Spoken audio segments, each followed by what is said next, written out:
أو پیغمبر صلى الله عليه وسلم أفرميت ولا حديث كي ترد أفرميت كإمام بخاري روايتي كردوه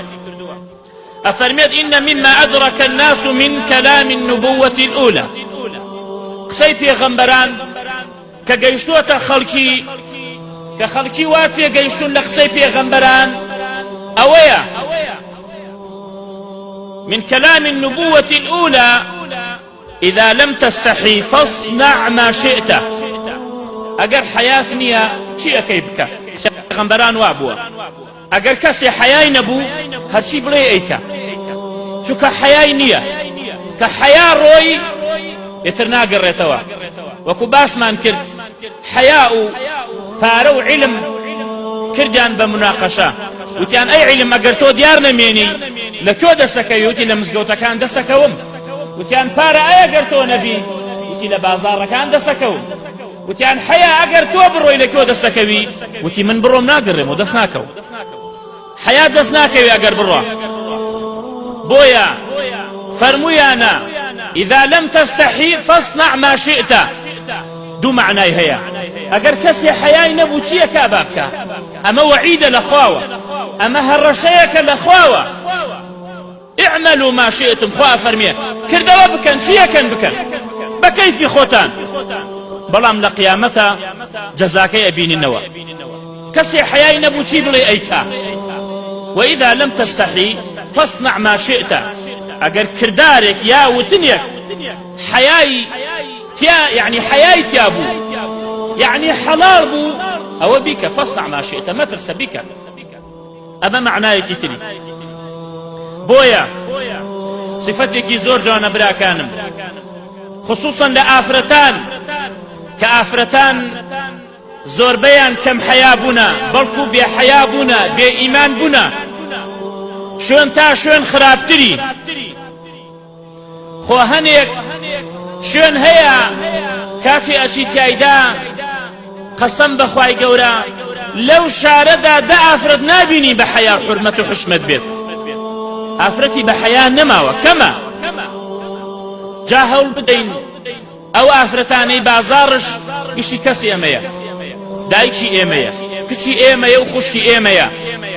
هەوڵ بدەن ئەو حەیایە بپۆشن ئەو حەیایە بگرنە خۆڕەوشتێک بۆ خۆیان بۆیە ئیمامی ئەسماعی ئەفەرمێ ڕێمە کرد جۆم لە دەنگ کابرایەکی دەشتەکی بوو ئەعرابی جۆم لێی بوو ئەیوت من کەساه الحەیاء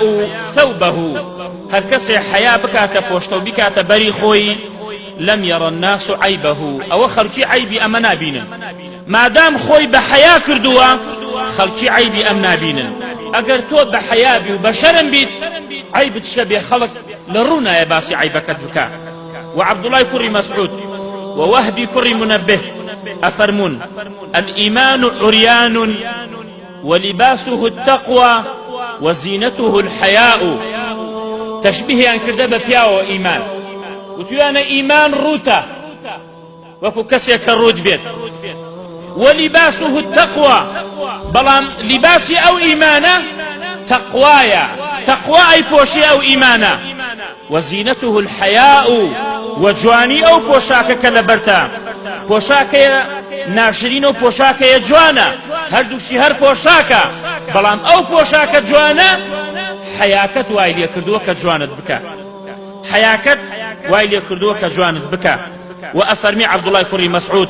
من لا يستحي من الناس لا يستحي من الله هر کەسێ بە شەرم و بە حەیا نەبێ بەرامبەر بە خەڵکی ئەوە بە حورمەتی خواشی نەگردووە شەرم لە خوش ناکە بۆیە پیاوێک تێتە لای پێغەمبەر صلی الله عليه وسلم ئەفەرمی ئەی پێغەمبەری خوا ئەوصینی قال أوصيك أن تستحي من الله كما تستحي من رجل صالح قومك كما تستحي الرجل من صالح قومك فرمووی وەسێتەکەم بەوەی کەوا شەرم بکەی لە خوای گەورە و میهرەبان حەیات هەبێت وەکو چۆن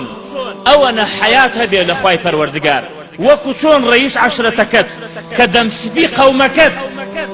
کە بیبینی چەندە شەرمی لێەکەی ئەوەنە شەرم بکە لە خوا ئەوەنە شەرم بکە لە خوا ئەوە خوای پەروەردگار ئەو کاتە ڕەحمت پێکە جا سیفەتێکی جوانە هەوڵ بدەین بگرینە خۆمان